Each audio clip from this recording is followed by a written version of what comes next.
Hey everyone, welcome back to GameFind, and my name is David, and today we're taking a look at a small game, and this is from Griffin Games, and it's from their line of bookshelf games. I'm showing you that line right now. Now I'm not doing them in order. I've already done Ink and Gold, and I'm going to continue to do this line of games, but today we have the game of For Sale. Now this has been done a few times. This isn't the first rendition of it. I think it might even be the third, and it's continuing to be redone, and there's a reason behind that. It's because it's such a light game that has a great entry level.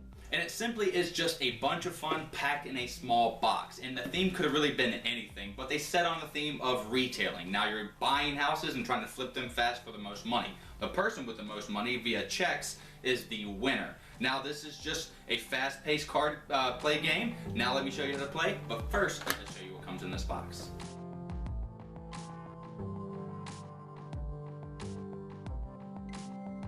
So this is it. You get two different decks and you get a whole slew of cardboard components going from increments to 1 and 2.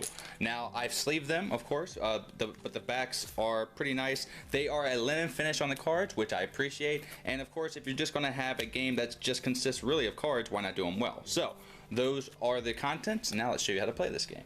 Okay, so the game is broke down into two parts, and I'm going to teach the first part and then the second. I feel that that works the best. So let's go over how to buy properties. Of course, you're going to start with your setup money. We'll do for a 3-person game, and you'll get 14 of these little $1, and you'll get 2 of these $2. Alright, so now that you're set up, you will put the property deck in the middle of the table, and you'll be flipping over the amount of properties equal to the amount of players. So no person is going to be empty-handed at the end of this round. Now these properties go from 1 to 30, and these are going to matter in the second portion of the video with the numbers. Now you want to get high numbers, just remember that, and then when I go over the second part it will make sense there. But the last one here is a spaceship, which is awesome, but of course it goes all the way down to 1, which is a box. So these are the properties right now that these 3 players are bidding on. Now you'll determine a first player, and they will start the bidding, but the start of the bidding will be the person who claimed the highest property thereon. So keep that in mind as well.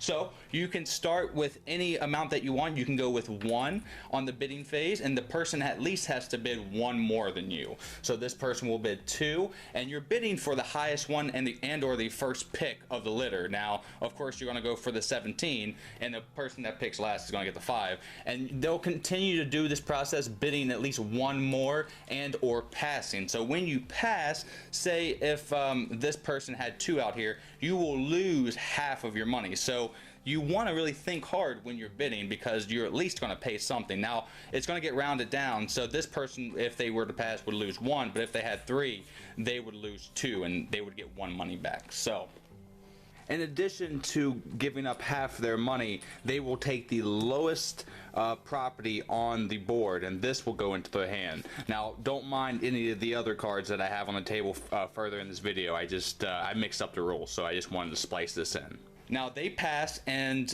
now this person and this person are still left in it, and the highest bid right now is 3. So they don't want to do that. They're going to give up their 1 money, and then they're going to have to, they win. This player here has to pay all their cash to the supply.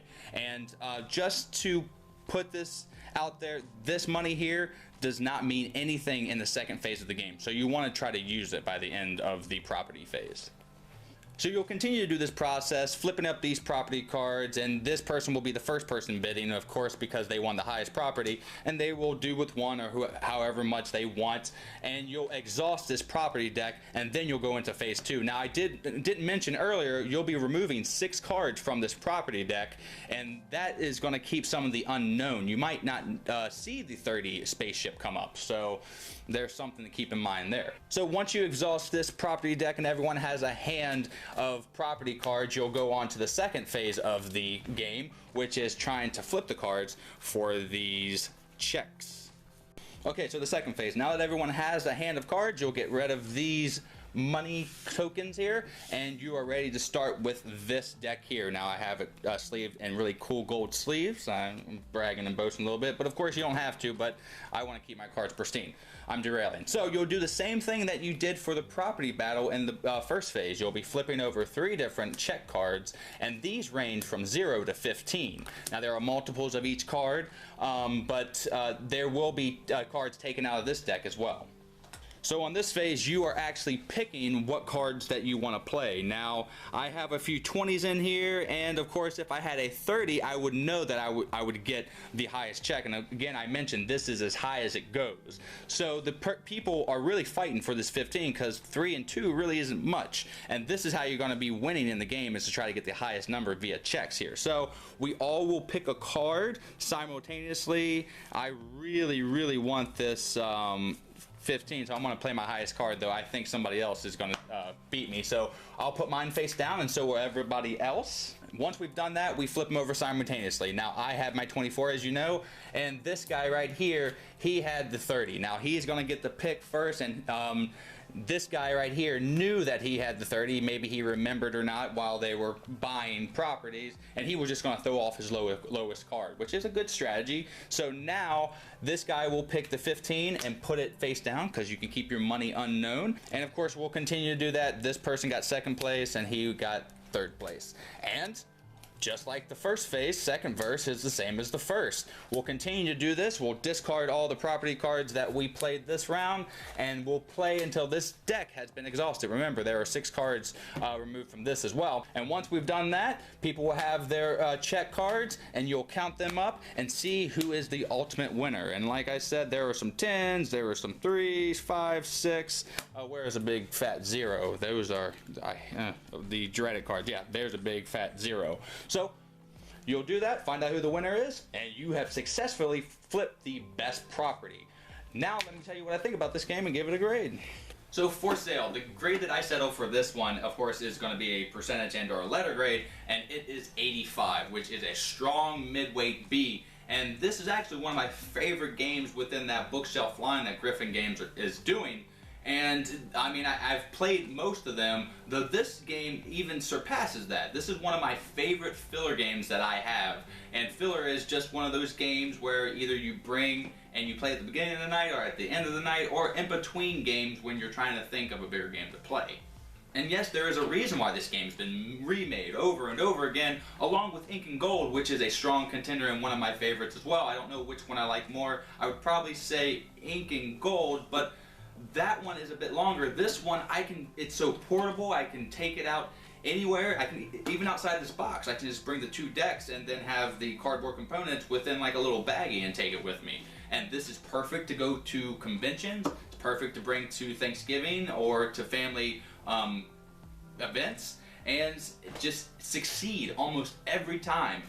Every time I play this game. I know I've said it about multiple games, but this one specifically, because it's so light, has hit a home run with everyone that I've played it with. They always want to play it again, either because they won and they won by a mile and they want to do it again, and or they've lost and they've liked the game so much they want to do it again.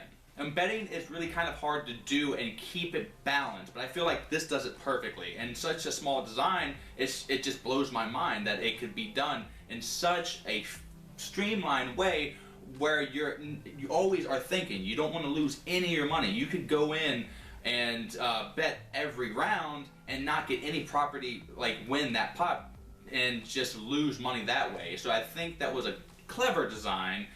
And speaking of design, I love the artwork, and the humor in the cards kind of come out. Of course, there's a box, there's a porta potty, there's an igloo, there's a lighthouse, a lot of these cool properties. And again, it's just a small card game, and they took this theme and did the best they could to bring it to life, but they didn't really have to do much because the game works so well. Now, 3-player games are fun, but this one is best with 6 players or 5 players because it really doesn't bog down. There isn't much player time, and if you have 6 players, you can have a slew of properties come out, and you get to really negotiate and just bet. I love larger player games with this. There's not much bad I can say about this game other than that it is extremely light. Do not go into this game thinking that you're going to get a crazy, deep, satisfying experience. Just go into it, know that it is a simple card game with some betting and then some hand management, and have fun, and you will. Again, I haven't met a person that I played this with that didn't like it.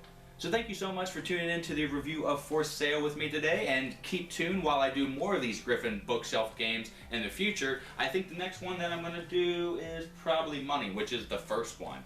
And until then, thank you so much, and have a great rest of your day, and a great time with all that you play. I've been Dave, and you heard it here on the Game Vine. Bye.